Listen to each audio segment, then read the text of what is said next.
This is my 1942 World War II United States Marine Corps pilot messenger briefcase. This is a bag that I picked up because I wanted something that fit my new wardrobe. After styling my entire wardrobe to sort of follow the style and fashion of a 1940s American man, none of my bags really seem to fit anymore. I have backpacks and side bags, messenger bags that hold all my camera gear, my laptop, clothes if I need to go on a trip or anything like that, but I didn't really have anything that fit the aesthetic that I had put together. And again, it's not like I wanted to look a certain way because it was fashionable or because I was playing dress up or wanted to be costumey or pretend that I was from the 1940s or anything like that. I went back and I researched the way that men have dressed over, the last 100 years or so, and I found that in the 1940s, men seemed to look like men to me.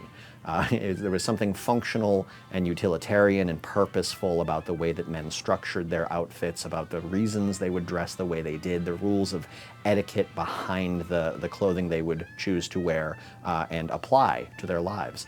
And I wanted a bag that fit in with that wardrobe. And so I went online and I started doing a little bit of research, and I found that you can buy bags that fit that style and have the ruggedness and the durability of bags made from that era.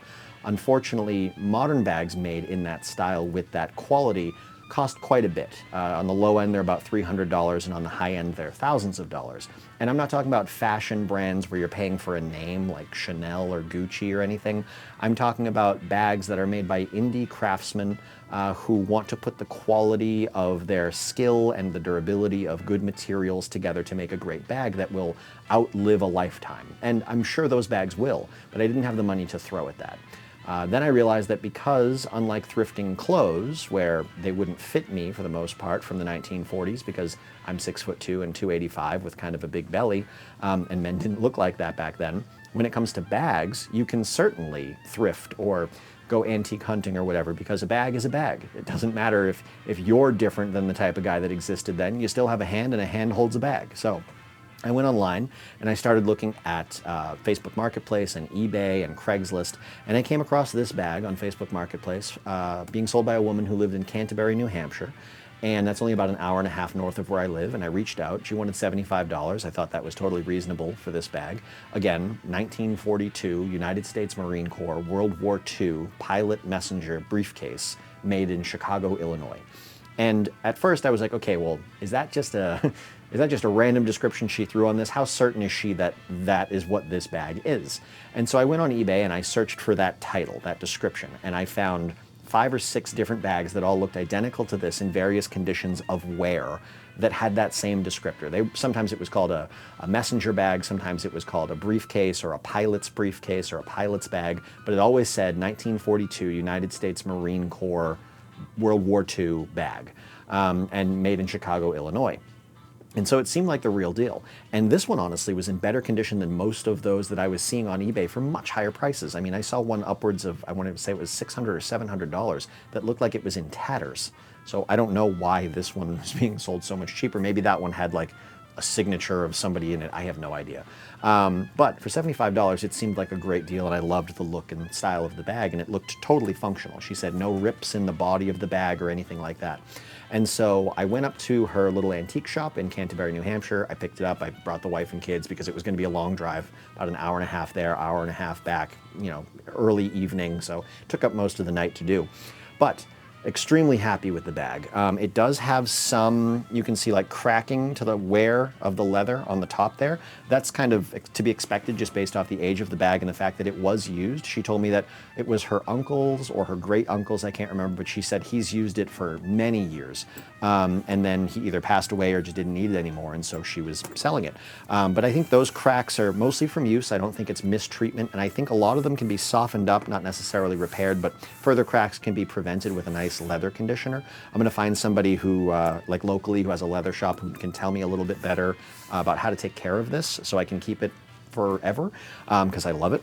But she was not lying. The body of the bag has no rips or tears in it. There's some wearing on the edge, but not a lot. And then that cracking on the top, which is very minimal and probably just comes from honest everyday use. It's got this sturdy handle on the top there, which is not in any way going anywhere anytime soon. It should have two straps on the front, but you can see that one of them has actually, this one over here, has fallen off. That was hanging on by a thread when I got home with it, and I was trying to see if you could actually still use them by like putting them through their little buckles and strapping them in. And as I was doing that, it fell off. I have it.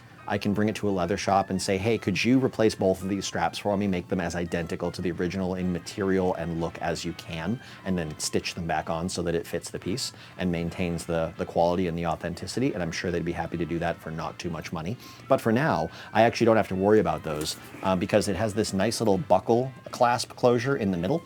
So basically, you have this top piece on the inside sleeve or inside flap that has a little tooth on it, and then if you look in the middle there, you can see there's 3 notches or 3 cutouts in that sort of brass plate in the middle. I'm assuming it's brass.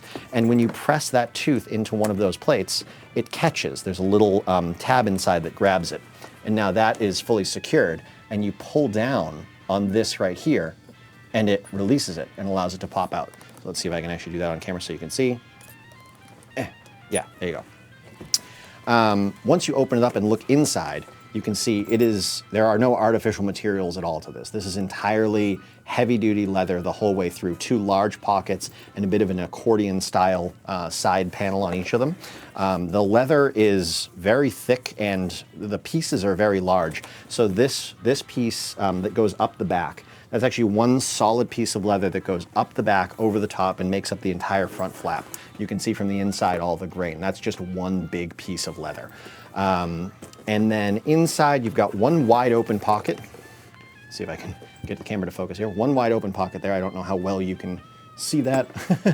And then this pocket here, also pretty much wide open, but it does have a smaller rectangular pocket sewn inside of it, and then 4 little pen holders. Those pen holders are unfortunately too stiff and too small to hold the pens that I like to travel with, or the one pen that I would like to travel with, but it does easily clip inside of that large rectangular pocket. This bag, I have brought it to work several times now. I love carrying it. It's heavy, it's sturdy in your hand, it holds plenty. I can fit in this a change of clothes for an overnight because, like I've said, I travel a lot for work and I do one night overnights very often. I'll fly out, stay in a hotel, fly back. So I can do one night's change of clothes. I can do my work laptop, which is like a 15-inch Lenovo. I can do my Bluetooth keyboard, which is a nice fully mechanical 75-key keyboard, my mouse, my headphones because they fold pretty flat, a charger, my notebook if I want to bring one, my camera with one lens because it is a relatively slim camera and I'll intentionally pick a smaller lens.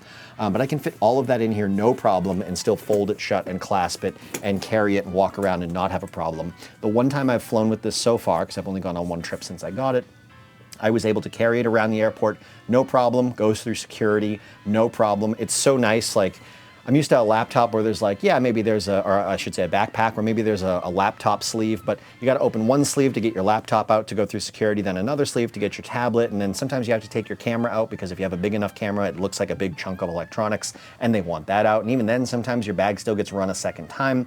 With this, it's literally just open the top flap, slide out the laptop and tablet, which are together, and lay them down. And there you go. Put this on the thing and you're done. There's very little bag to scan here. So chances are it's never really going to get flagged for anything. And then going on the plane, I carry this on the plane. I'm not checking it, obviously. But going on the plane, sticking this in an overhead, it's actually about the height of the overhead. So it can slide right in and stand up like a book up against sort of the wall of the overhead and not take up very much space at all. But at the same time, and if you've traveled enough on planes, you'll know that this can be annoying. It's too big by just a little bit to go under your seat. Oftentimes airlines, if you have a smaller bag, even if you haven't put anything in the overhead, they'll ask you to put it under your seat, which is frustrating because it's like I paid the same price for a ticket as everybody else. I get my overhead space and I'm not even using much of it. If you're asking me to take one for the team just so you can fit more passengers' stuff up there because you overbooked your flight, that's not my fault, but I'm not going to get into a rant here about that. But it is slightly too big to fit under a chair, which means I can't ever really be asked to do that, so it just goes into the overhead. And this is the only thing that I carry on. The other thing would be my toolbox, and that gets checked because it's full of tools and power tools.